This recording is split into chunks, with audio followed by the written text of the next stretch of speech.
together as a group? All right, everybody. On this side, please. Thank you. Big smiles, guys. 1, 2, 3. We're going to work around. Yeah.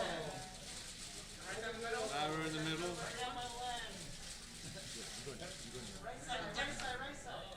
Oh, okay. Oh, you're a gentleman. And all the way to the right, guys. Thank you. To the right. And everybody, it's everyone right here, please, where the hand is. Thank you. One more time down the line, please, guys. Thank you so much. Okay, guys. Thanks very much. Thank you. All right. Thank you.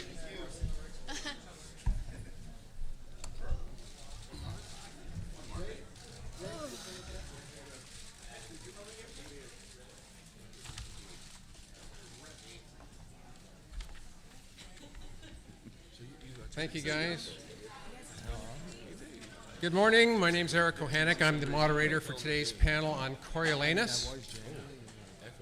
With us today, to my right, we have actor Brian Cox, who takes on the role of the Menenius, the advisor and friend of Coriolanus.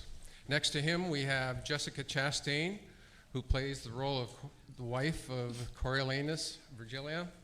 Next to Jessica, we have Gerard Butler, who takes on the role of Coriolanus's arch-evil enemy, Tullus Aufidius. And last but certainly not least, we have Ralph Fiennes, who directed the film and also takes on the title role of Caius Marcius Coriolanus. If you have any questions, please pop up your hands. We've got wonderful volunteers in orange shirts who will get you a microphone. Stand up and state your name and your affiliation, and then we'll go from there. We might as well jump right in. Hi, Laszlo from Australia and Hungary. Question to Ralph Fiennes. I'm wondering where you stand when it comes to the different theories about the authorship of the Shakespeare plays.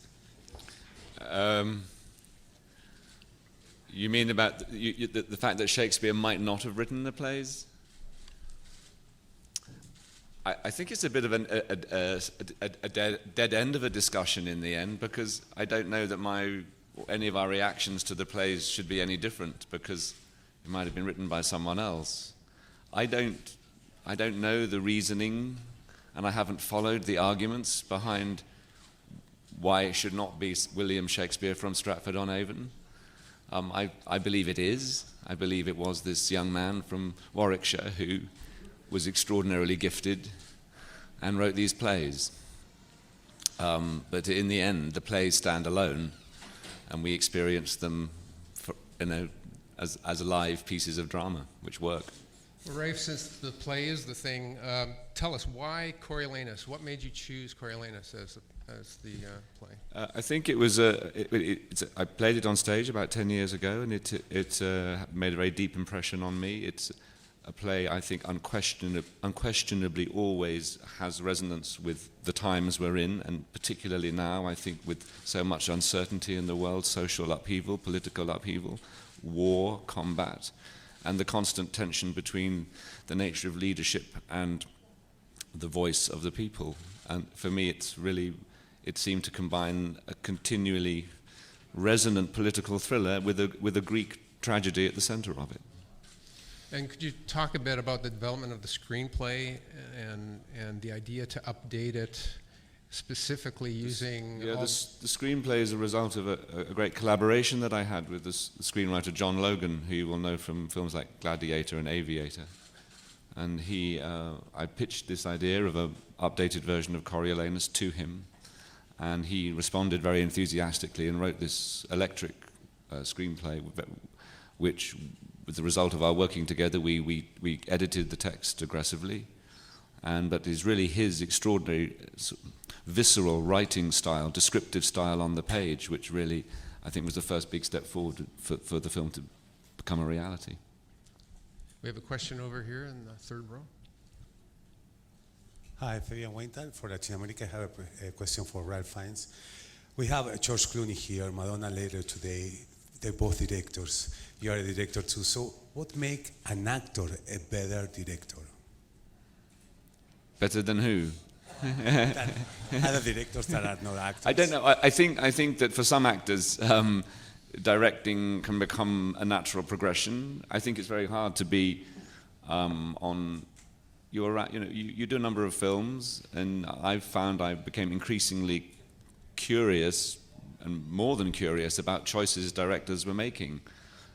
The camera, the locations, the costumes, the whole working with Anthony Minghella particularly, who was very collaborative. I felt very included in the process, and I think possibly since that time, I felt this curiosity become more like a very strong urge. But I think for many actors, it's you're at the mercy of so many decisions. I think there's a point where you want to be the person making the decisions.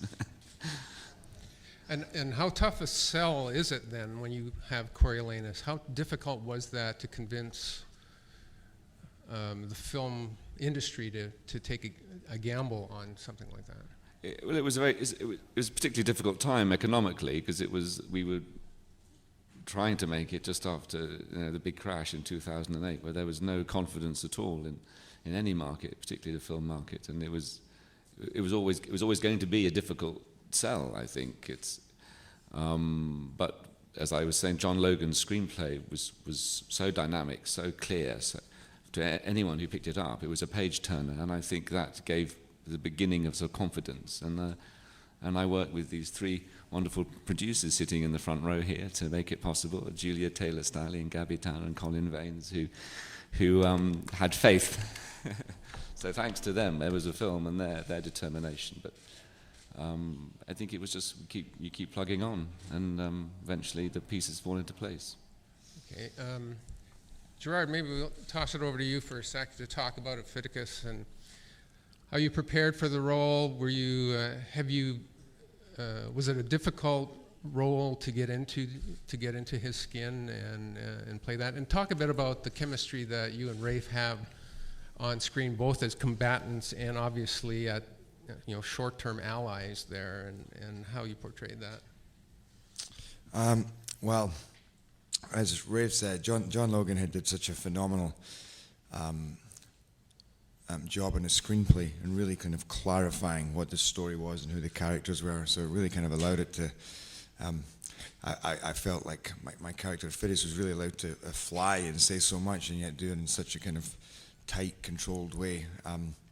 So I just did a lot of work with the text. I'm not being a major expert of Shakespeare, although my first professional engagement was actually in Coriolanus in the West End, but just as one of the spear chuckers, as they say. I engaged a Shakespearean director, and we did a lot of, a lot of work, a lot of talking about, the best ways to approach this character, and it just kind of gave me some more detailed background on him. And then myself, I've played these kind of roles before, from Beowulf to Leonidas, and this was just a more, it was interesting to climb into somebody who was a lot more cerebral, ambiguous, who just a lot more thoughtful and kind of sly in his thoughts, and just and make that work. And then coming onto set with Rafe was a dream. I mean, I got to tell you, I'm working with. I don't know if I've told, but Brian Cox is a big hero of mine, always has been. And then to have Rafe to ask you to, make a movie where you're going to stand alongside him was amazing. And since The Help, oh my God, I was like just jumping for joy when I saw Jessica yesterday. So really, to get involved with this was a dream. And then working with Rafe, it just. I remember my first day when and Brian. You should ask Brian what the experience was like with Rafe, because he sums it up so brilliantly. Really, but just what a phenomenal experience it is to work with this man. Both that combination of being an actor and director, and how well he utilized it in this film. Well, Brian, what sort of experience was it like? Rafe was unquestionably. I've worked with many fine directors, and he's up there in the top 5, no question, and quite near the top of that top 5. I think it's an astonishing debut of a director. I think his whole grasp of the story, the character, the vision of the film, every aspect of the film, every detail of the film was total. His rigor, his sense of discipline, and his performance as well was just, the whole package is remarkable. And I was completely overwhelmed by it, really. It was a gift of a role, and the Logan script, just because of the nuance of that script, makes it really very wonderful to play. And just the whole style of how we spoke the lines, and we didn't have to deal with the rhetoric. And Rafe was very strong about keeping the thing away. And also because he is an actor and such a great actor, he really understood all the pitfalls of the acting pitfalls. So, but that aside, the impressive thing was his grasp of the vision of the film, the actual movement of the film, the use of the camera, about lenses. I have to say, I was very gobsmacked by the whole thing, really, because I didn't realize he had such incredible grasp, and he does, and it's a joy to work with him. He's a taskmaster, but he's a great taskmaster, and it's worth it. And I love his taskmastering. You know, he does it better than anybody. Jessica, maybe you can chime in on that. You've done some Shakespeare in your career. This is clearly some totally different from the approach that would have been done in other projects. Can you talk a bit about your experience? Well, I went to Juilliard and I studied Shakespeare for 4 years, but since I got out of school, I didn't have the opportunity to revisit any of the plays. And when I heard that Rafe was going to direct this, to me, it's like taking a master class, and that's why I wanted to be involved. I mean, I knew by looking at the script, all of my scenes were going to be with either Rafe or Vanessa Redgrave. And when I saw the cast developing, it's just everyone they're the best of the best. They're the top of their craft. And I knew I would learn a lot from it. And working with an actor who's so sensitive and so has such subtlety and passion in what they're doing, and being directed by that, it can't help but inspire the best performance out of you. We've got a question in the audience, but